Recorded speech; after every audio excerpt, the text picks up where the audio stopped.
Some 4 years ago, the 5 countries represented in this room today, I'm counting back from 2009, I know the project went much further back.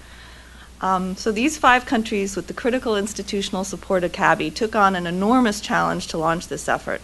5 countries, a myriad of regional partners, regional strategies, national deliverables, 12 pilot projects, expectations of global impact. It's really quite daunting to look back at it now, as I'm sure it was to many of you. But the project has delivered. Simply perusing the program that we have before us that's been put together for the next few days shows the richness and the breadth of the achievements, which range from new policies and mechanisms, as Dr. Mutu pointed out the most recent one, the capacity that has been built, the lessons that have been learned, the best practices that are emerging, the on-the-ground impact of field work. These triumphs are testaments to the dedication and the hard work of the individuals and partners in this room. The MT-ISIC project, as we call it, has been fascinating, challenging, and demanding, but it's been worth every challenge. I'm not going to go over each of the achievements, which will be fully on display over the next few days, and we'll all be able to benefit from learning more about them. But suffice it to say that they've been huge, and every person that has contributed, both working within the project and outside the project, because there have been contributors that were all around the project as well, should be hugely proud of the path that has been laid. I want to express genuine pleasure to be surrounded by the committed individuals and those that I really consider champions in each of the countries and at CABI and the regional institutions that I've come to know over the past 4 years.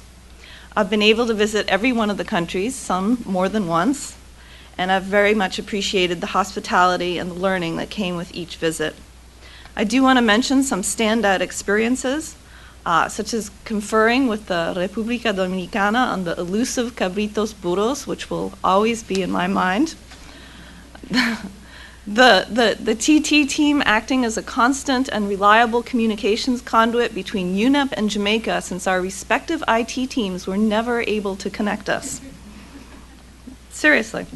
The Jamaican team wrapping their progress report at one meeting, which if you weren't there, you really missed something. And developing a real taste for lionfish in my trips to the Bahamas. And last but not least, conferring with Bob at CABI constantly, and always, always moving forward, and I thank you for that.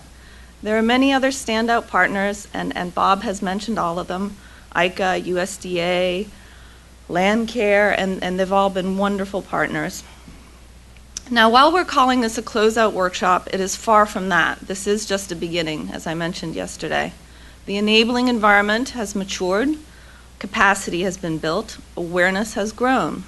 What next? If anything, the project has shown just how much more there is to do.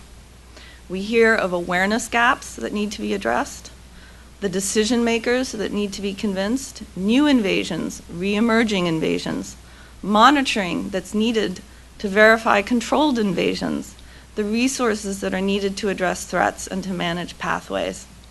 So I do want to urge that over the next few days of this workshop, that we maintain a constant and vigilant focus on sustainability, scaling up, and building on the measures that have been put in place, and always moving forward.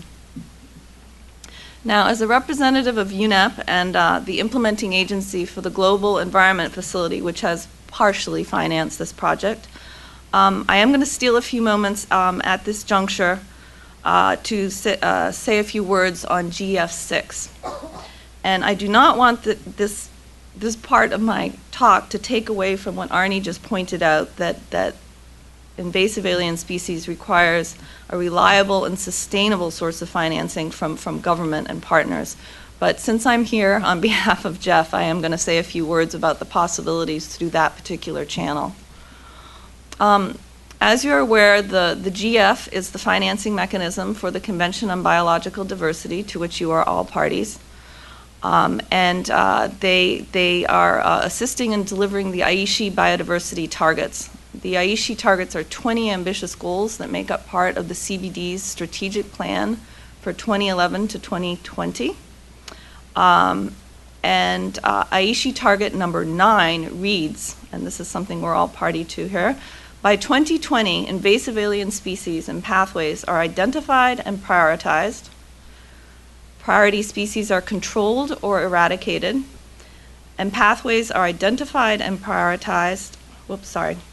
I'm gonna have to start again. Sorry, and measures are in place to manage pathways to prevent their introduction and establishment. This is a very tall order for 2020, a mere 6 years away.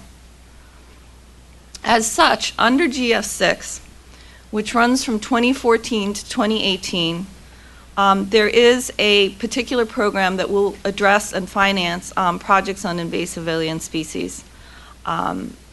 They justify this particular priority as IAS having the potential to cause harm to environment, economy, and human health. That the globalization of trade, travel, and transport is greatly increasing the rate at which IAS move around the world, and I think we've seen that in oh so many instances in the Caribbean, and as well as the diversity and the number of species being moved. And I think, you know, some of the studies that we've seen under this project when they analyze ballast water, for instance, are just shocking when you see what is actually moving around. What is particularly interesting to all in this room today is that the GF6 IAS program will have a special emphasis on islands, specifically on islands. The program's language notes that the isolated nature of islands can provide some advantages in efforts to minimize the spread and impact of IAS in a cost-efficient manner. Terrestrial and freshwater IAS have difficulty colonizing islands of their own accord. Terrestrial and freshwater, furthermore, the contained nature and small size of islands enables the implementation of cost-effective response measures to prevent introductions and to control and manage IAS that has become established. GF6 program will focus on island ecosystem. This focus is driven not only by programming demand, but an ecological imperative. IAS are the principal cause of species extinctions on island ecosystems, and if not controlled, can degrade critical ecosystems on islands. So, what will GF support?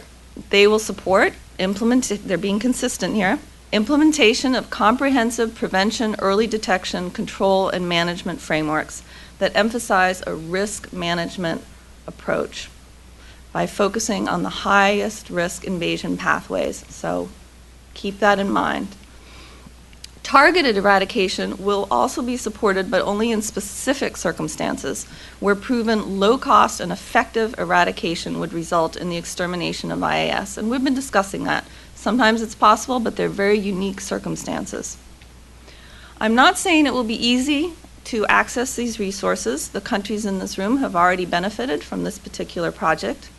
But by demonstrating a serious commitment to mainstreaming and sustainability and the desire to advance biosecurity measures, I think it's something to think about. And I do want to just point out some examples of mainstreaming and advancement that we've seen already in the project.